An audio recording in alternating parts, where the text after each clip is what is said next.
Listen, I have been teaching at the Galactic Academy for interspecies beast mastery for 73 cycles now. 73. I have seen students from 412 different species attempt to form connections with combat creatures. Some succeed. Most fail spectacularly. A few end up as lunch. That is just how it goes in this line of work. My name is Vrell, and I am a Corthian. We are known across 6 star systems as the finest beast handlers in the galaxy.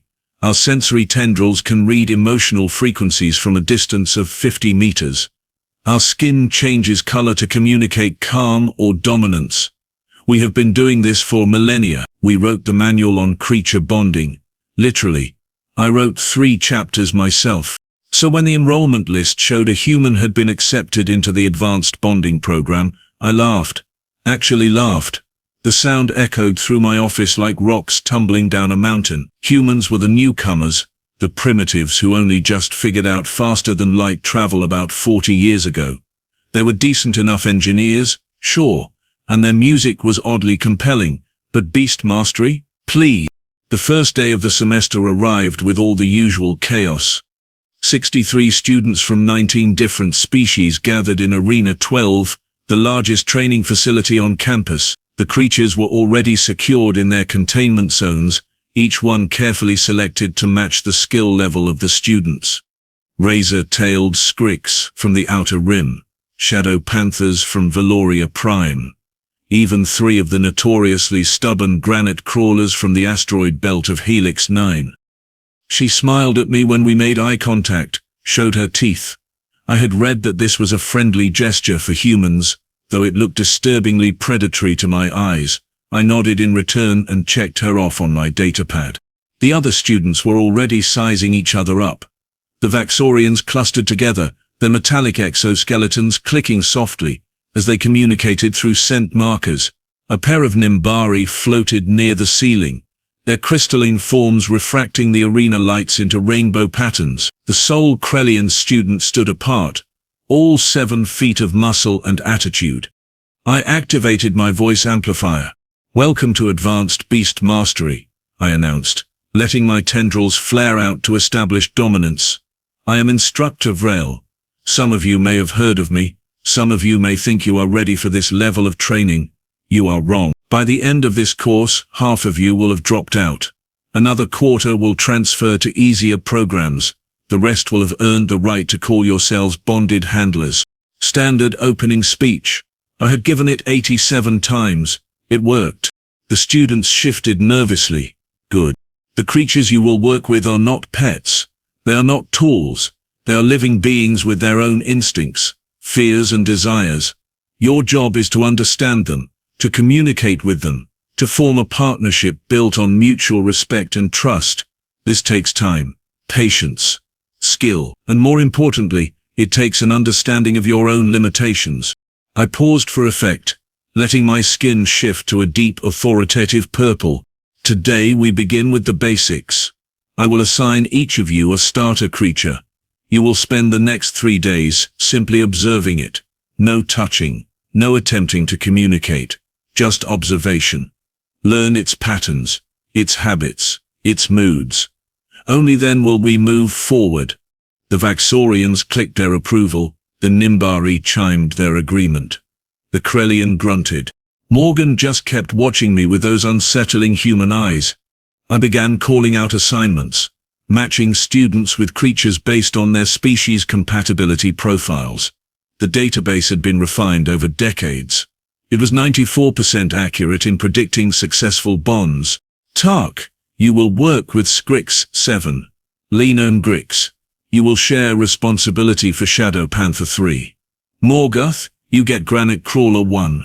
The Krellian actually smiled at that. Granite crawlers were notoriously difficult. This would be entertaining.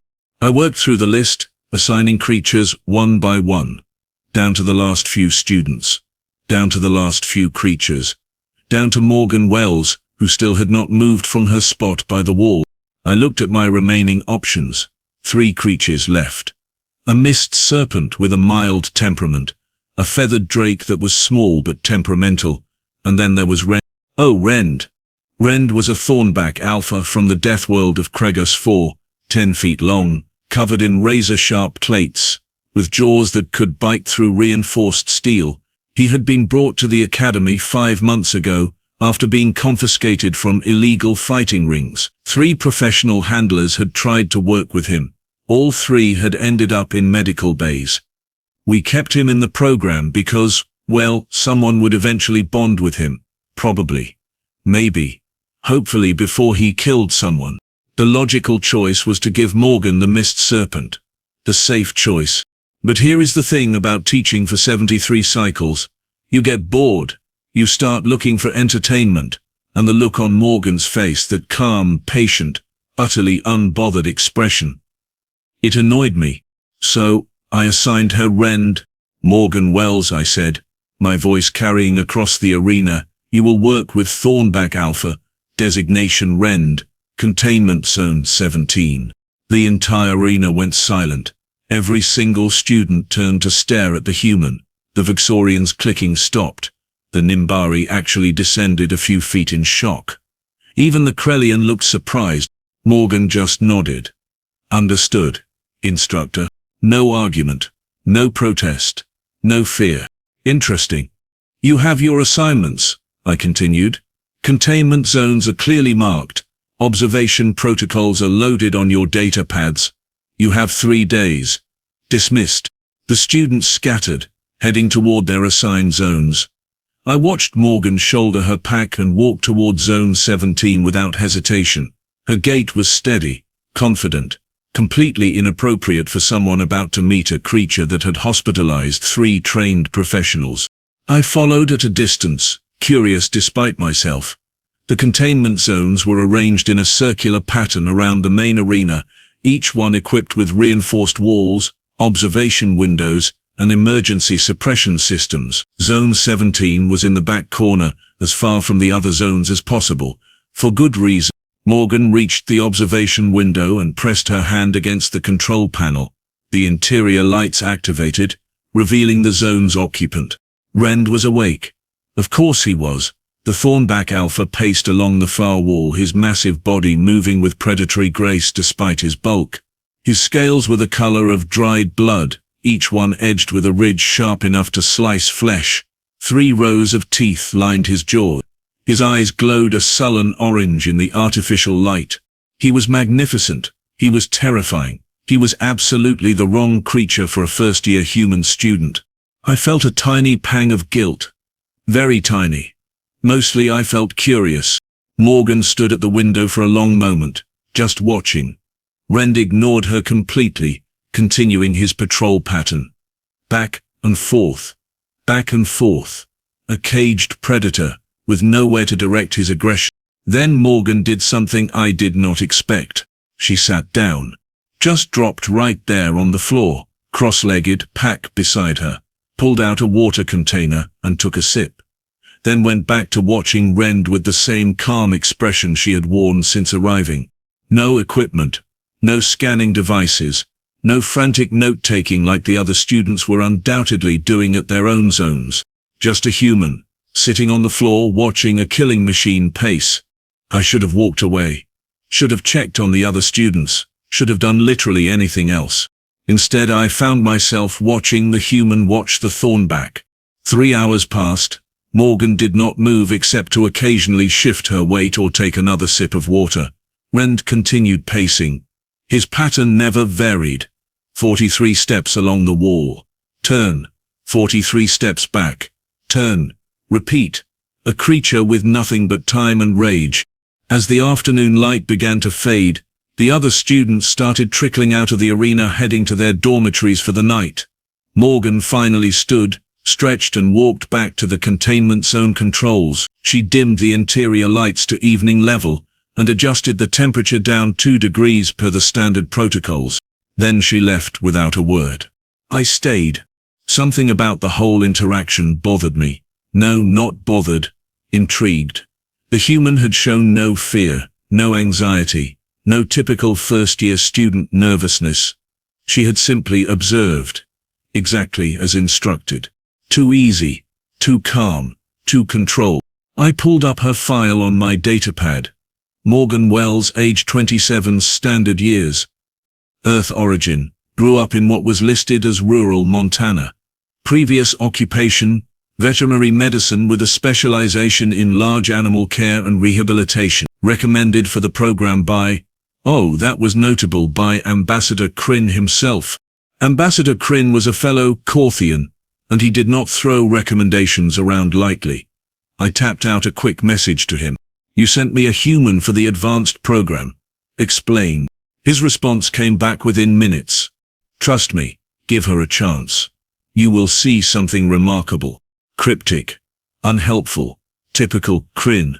I shut down my datapad and took one last look through the observation window. Rend had finally stopped pacing. The Thornback was curled in the far corner of his zone, head resting on his front legs, those orange eyes half closed.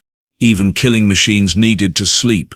I made my way back to my office, filed the day's reports, and tried to push thoughts of the human out of my mind. Day 2 began with an emergency. I arrived at the arena to find medical personnel rushing toward Zone 8. A Vaxorian student had ignored protocols and tried to touch his assigned Skrix prematurely. The creature had lashed out with its tail, leaving a nasty gash across the student's arm, non-fatal but requiring immediate attention. The student was removed from the program on the spot.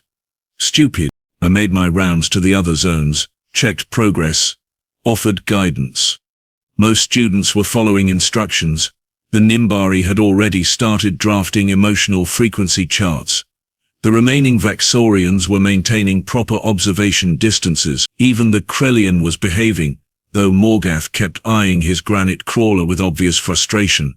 Those creatures were stubborn as neutron stars. I saved Zone 17 for last. Morgan was already there. Must have arrived early.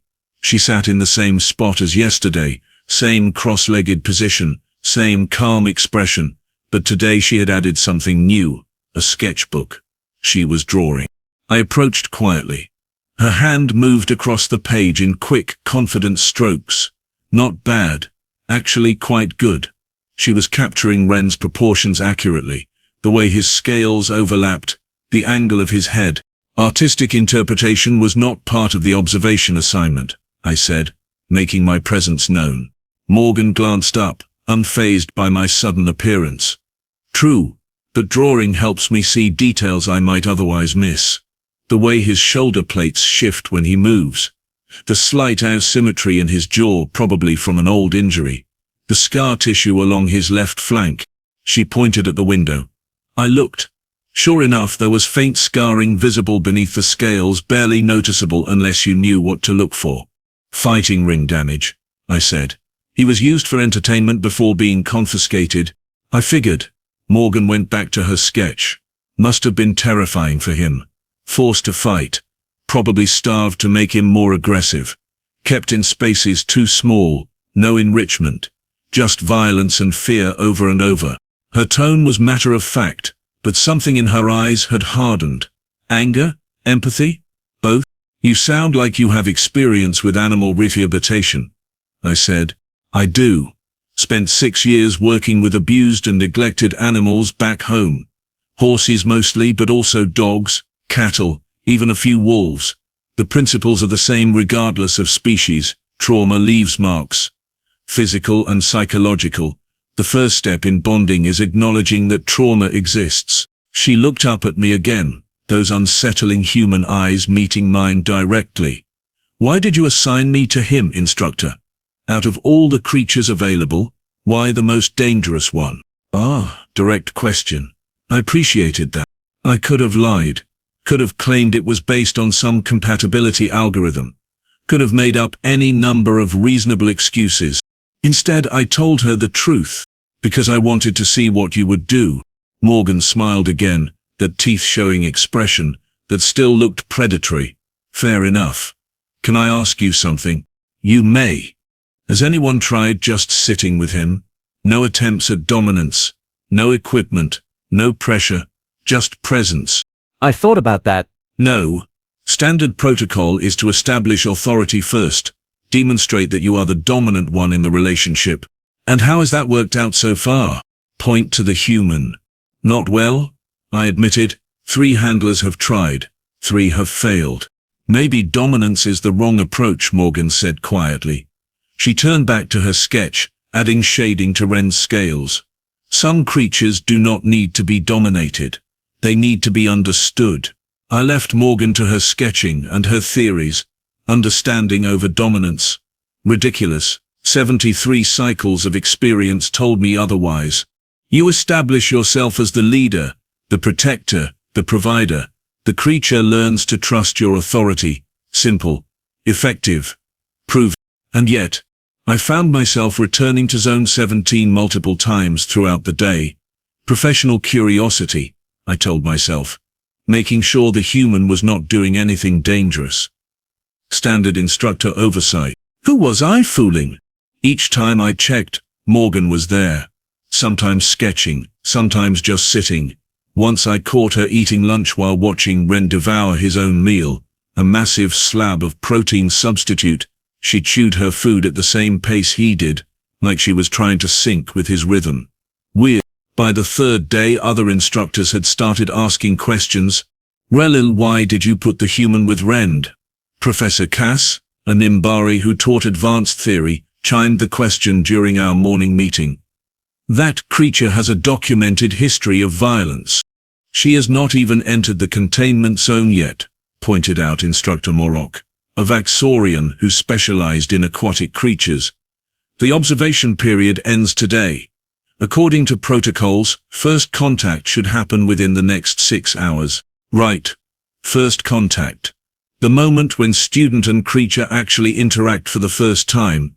The moment that determines whether a bond is possible, or whether we have another medical emergency on our hands. I checked the schedule. Morgan was listed for first contact at 1400 hours. That gave her 3 more hours of observation time. I should have been reviewing safety protocols. Should have been arranging for medical standby.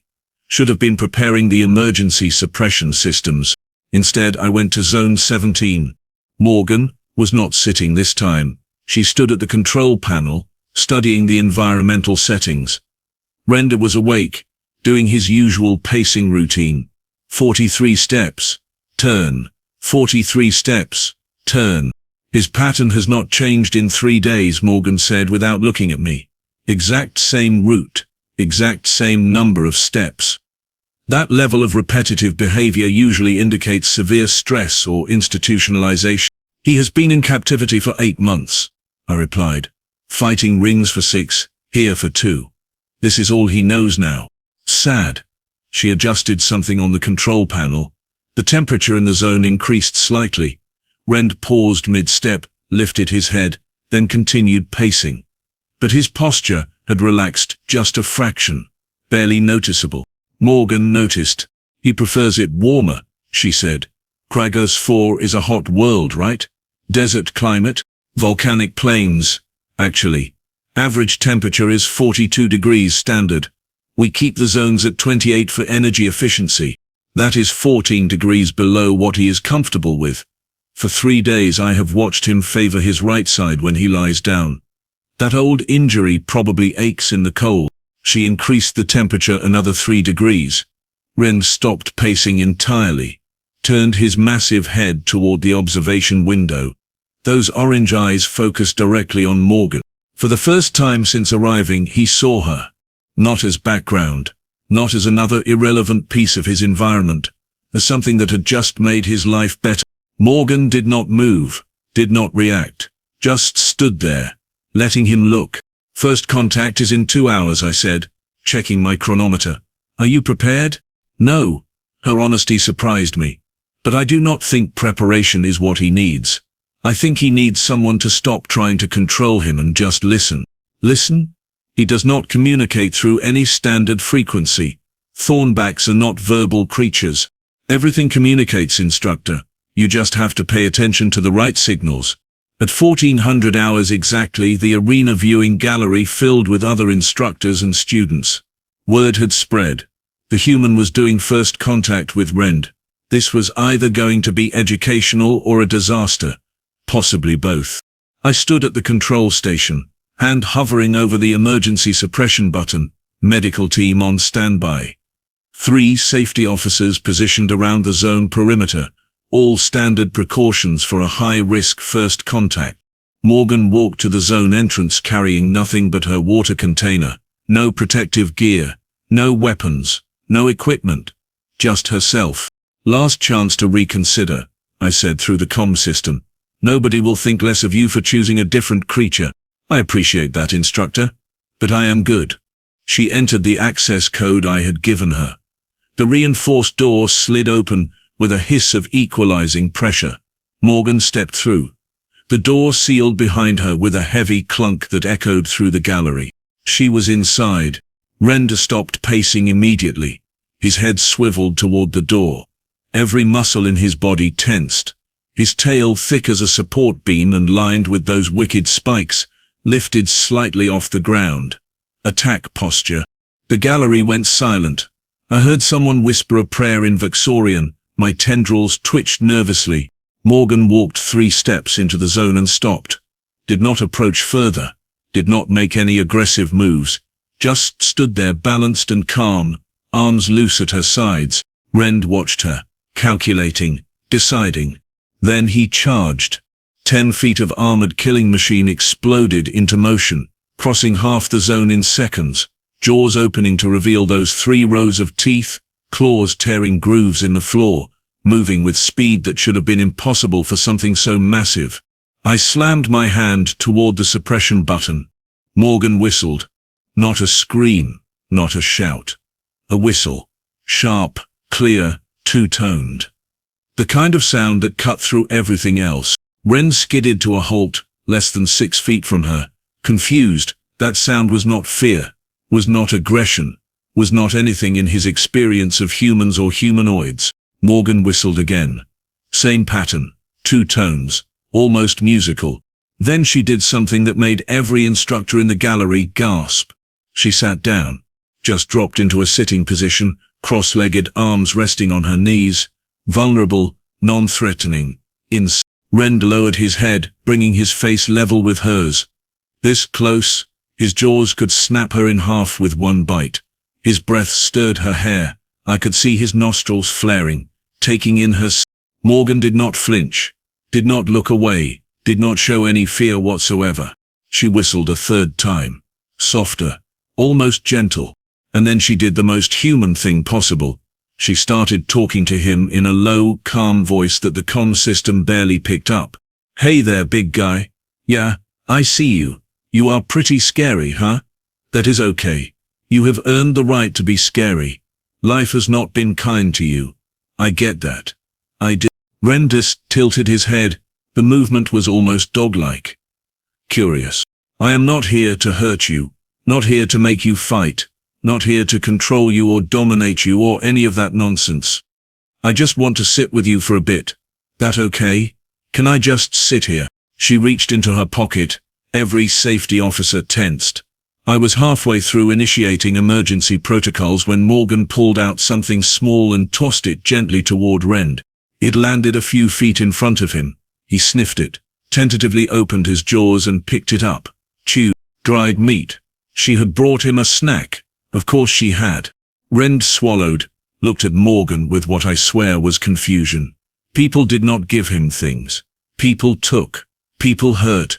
People fought. But this small creature sitting in front of him had just offered food with no expectation of anything in return. Morgan tossed another piece. Rend caught it mid-air this time. His reflexes impressive. He chewed slower, savoring it. Good, right?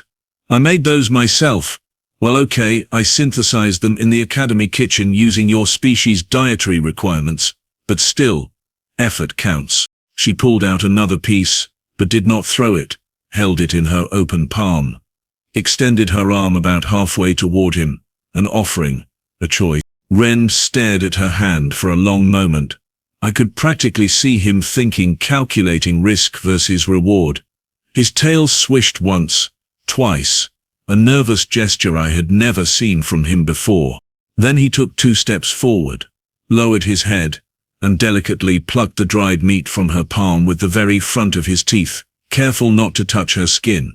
The gallery erupted in shocked chatter. I shushed them angrily. This was not the time. Morgan smiled. There we go. See? Not so hard. You are a good boy under all that armor and anger, huh? Good boy? She was calling a Thornback Alpha a good boy. Rend finished chewing and sat down. Actually sat.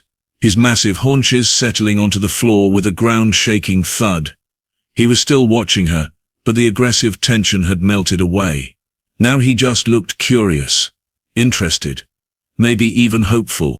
Morgan pulled out her water container and took a sip. Set it down between them. Thirsty? Water is universal, right? I figure we all appreciate good hydration. Rend sniffed toward the container, extended his thick tongue and lapped at the water, drank deeply. When he finished, he looked at Morgan again, and I saw something in those orange eyes that had not been there before. Recognition, acknowledgement, the beginning of trust. They sat together in silence for several minutes. Morgan did not push, did not try to touch him or move closer, just shared space, shared resources, shared time. Finally she stood slowly. I should probably go, do not want to overstay my welcome on day one, but I will come back tomorrow, okay? Same time, we can just hang out some more. No pressure, no expectations, just... She walked backward toward the exit, never turning away from Rend. Smart, always respect a predator's space. She reached the door, keyed it open, stepped through, the door sealed. Rend watched the spot where she had been for a full minute. Then he walked to his usual corner, curled up and closed his eyes. But this time his posture was relaxed, content, almost peaceful. I stood at the control station, my mind struggling to process what I had just witnessed. 73 cycles of experience, and I had never seen anything like that. The human had made more progress in 15 minutes than 3 trained professionals had made in 2 months. The gallery emptied slowly, instructors and students murmuring in amazement. Professor Cass floated over to me. That was extraordinary. That was reckless, I countered, but my hearts were not in it.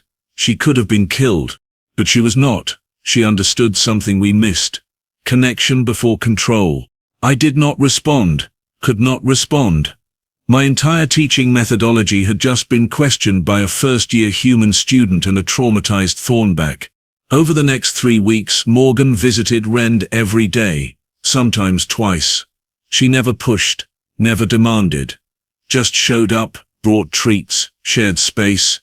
Gradually she moved closer, started sketching again, while sitting inside the zone. Rend would watch her draw, occasionally moving nearer to see what she was creating. She drew him, mostly, page after page of sketches capturing his form from different angles. She showed him the drawings. He seemed to understand that the images were of him, would tilt his head, examining them with what looked remarkably like appreciation. Other students started having breakthroughs with their own creatures. The Nimbari successfully bonded with their assigned mist serpent. The remaining Vixorians formed a functional pack connection with 3 Skriks. Even Morgath made progress with his stubborn granite crawler, though he complained constantly about how difficult it was. But everyone kept watching Zone 17, watching the human and the thorn. By week 4, Morgan was sitting directly beside Rend, her small form dwarfed by his bulk. She would rest her hand on his scales, talking to him about her day, about Earth, about anything and everything. He would rumble deep in his chest, a sound that was not quite a purr but close enough. The breakthrough came on week 5 during an academy-wide demonstration. All students were required to showcase their bonding progress. Standard procedure. Most would have their creatures perform basic commands. Sit, stay, follow. Simple stuff, proving that communication had been established. Morgan and Rend were scheduled last. Save the best for last, or in this case the most anticipated. The main arena was packed. Students, instructors, even some administrators had shown up. Zone 17 had been opened, the barriers removed. Rend could now access the full arena space, high risk, but necessary for the demonstration. I stood at my usual position, safety protocols active, medical team standing by, same precautions as always. But this time I was not worried. Not really. I had spent 5 weeks watching the impossible happen. I had started to believe. Morgan walked into the arena center, empty-handed this time. No treats, no equipment, just her. Rend emerged from his zone entrance, moving cautiously into the larger space. His eyes scanned the crowd, the unfamiliar surroundings, the hundreds of beings watching him. For a moment I saw the old aggression resurface, the fighting ring instincts. All these people meant danger, meant pain, meant violence. Then he saw Morgan, standing calm in the center, waiting. Morgan whistled. The same two-toned pattern from their first meeting, sharp, clear, unmistakable. Rend's entire demeanor shifted. The tension drained away. He walked toward her, picking up speed, breaking into that same charge that had terrified everyone 5 weeks ago. But this time, there was no aggression, just enthusiasm, just joy. He reached her and stopped precisely 2 feet away. Lowered his head. Morgan reached up and placed both hands on his snout, scratching gently under his jaw. The gallery went absolutely silent. "Good boy," Morgan said, her voice carrying through the comm system. "Such a good boy. I knew you could do it." All these people, not scary, just curious, just watching. "You are safe here. You are home." Then she turned to face the instructor's platform where I stood. "Instructor Vrell, with your permission, I would like to demonstrate what we have been working on." I activated my microphone. Permission granted. Morgan stepped back from Rend, took a breath. Then she whistled again, but this time it was different. A complex pattern. 3 notes rising, 2 falling, a pause, then a repeat. Rend responded immediately. Lowered himself flat to the ground, belly on the floor, tail extended straight behind, a full submissive posture, but not from fear, from choice, from trust. Morgan whistled another pattern. Rend stood, turned in a complete circle, sat back down. Another whistle. He walked to the arena perimeter, touched the wall with his nose, returned to Morgan. The patterns continued. Each whistle prompted a different response. Not commands, not dominance. Communication. A language they had built together over 5 weeks of patience and understanding. For the finale, Morgan pulled out a small object from her pocket. A ball, about the size of her fist. She held it up for Rend to see. His tail started swishing, actually wagging. The Thornback Alpha was wagging his tail like an excited pet. Morgan threw the ball across the arena. "Fetch!" Rend exploded into motion, chasing the ball with speed that made the crowd gasp. He scooped it up in his jaws without breaking it, spun around and raced back to Morgan, dropped it at her feet. Looked up at her with those orange eyes shining. She patted his head. "Perfect. Absolutely perfect." The gallery erupted in applause. Every species had their own version. Vexorians clicked wildly. Nurmbari chimed like bells. Even the normally stoic Krillians were stomping their feet in appreciation. I stood there watching the human and the Thornback, and realized something profound. I had been teaching this subject for 73 cycles. I had written 3 chapters of the manual on creature bonding. I knew everything there was to know about establishing dominance, reading frequencies, demonstrating authority, and I had been doing it wrong the entire time. Not wrong, exactly. My methods worked. They bonded creatures and handlers successfully most of the time, but Morgan had shown me something better. Not dominance, not control. Partnership, true partnership built on mutual respect and genuine affection. After the demonstration, I found Morgan back at Zone 17. She was sitting on the floor, Rend curled around her like a massive protective barrier. She was sketching again, adding to her collection of drawings. "You made me look foolish today," I said, no real anger in my voice. Morgan looked up, surprised. "That was not my intention, Instructor." "I know, which somehow makes it worse." I settled onto the floor beside them, my tendrils relaxing to a neutral color. "How did you know it would work? That approach, those methods, how did you know?" She set down her sketchbook. "Honestly, I did not. Not completely. But I have worked with traumatized animals my whole life. The principles are universal. Pain recognizes pain. Fear recognizes fear.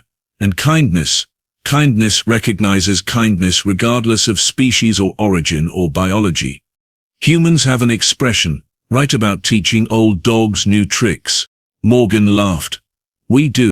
Perhaps this old Corthian can learn a few tricks from a young human.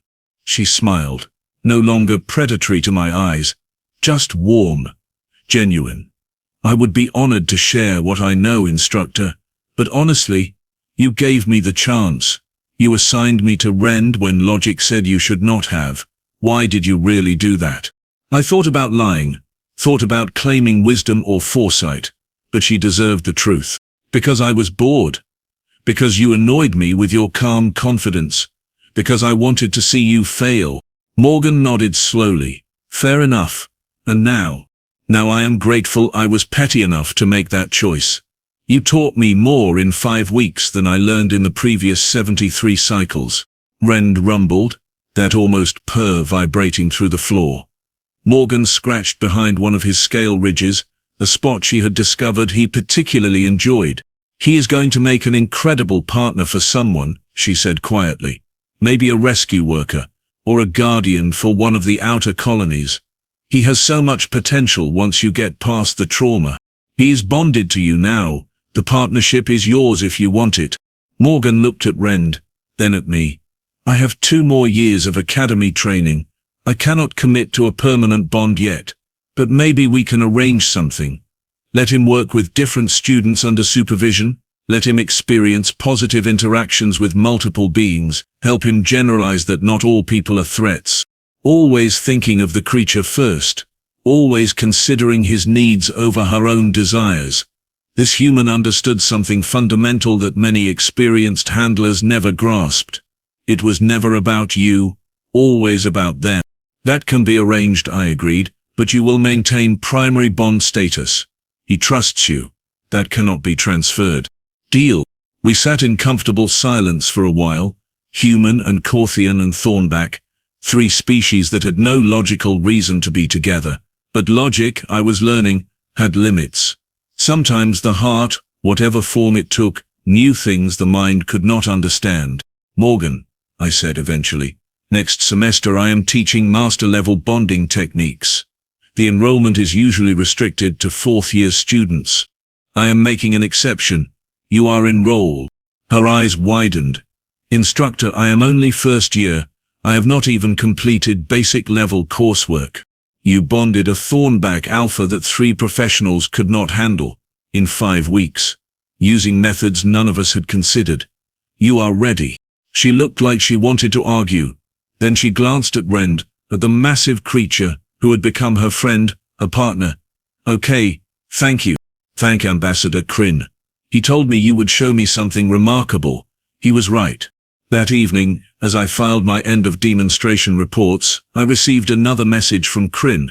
I told you she was special. Humans are going to change everything we think we know about creature bonding. They call it empathy. We should learn it. I looked out my office window toward the arena. Lights were dimming for the night.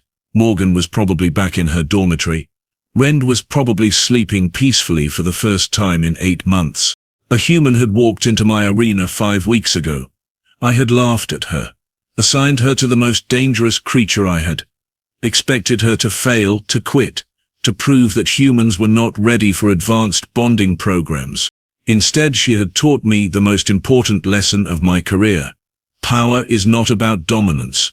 Connection is not about control. Sometimes the strongest bond is built, not by forcing submission, but by offering understanding. By week 10, other students were requesting Morgan's advice with their own creatures. By week 15, she was unofficially co-teaching some of my classes. By semester end, her methods had been incorporated into the standard curriculum. And Rend, he became the academy mascot. Still fierce when needed, still powerful and dangerous to those who threatened his home, but gentle with students, patient with handlers. Living proof that even the most traumatized beings could heal with the right approach. Sometimes I still walk past Zone 17, though it is not really a containment zone anymore. More like a home. Morgan visits daily, Even though she has moved on to working with other creatures, Rend always greets her the same way. That enthusiastic charge, stopping precisely 2 feet away. That joyful tail swish. That rumbling almost and every time Morgan whistles that 2-toned pattern. Their signal, their language, their bond. The human whistled, and one beast answered. But in doing so she taught an entire academy that maybe, just maybe, we had been asking the wrong questions all along. It was never about making creatures obey. It was about learning to listen. Funny how sometimes the newest students teach the oldest teachers the most important lessons.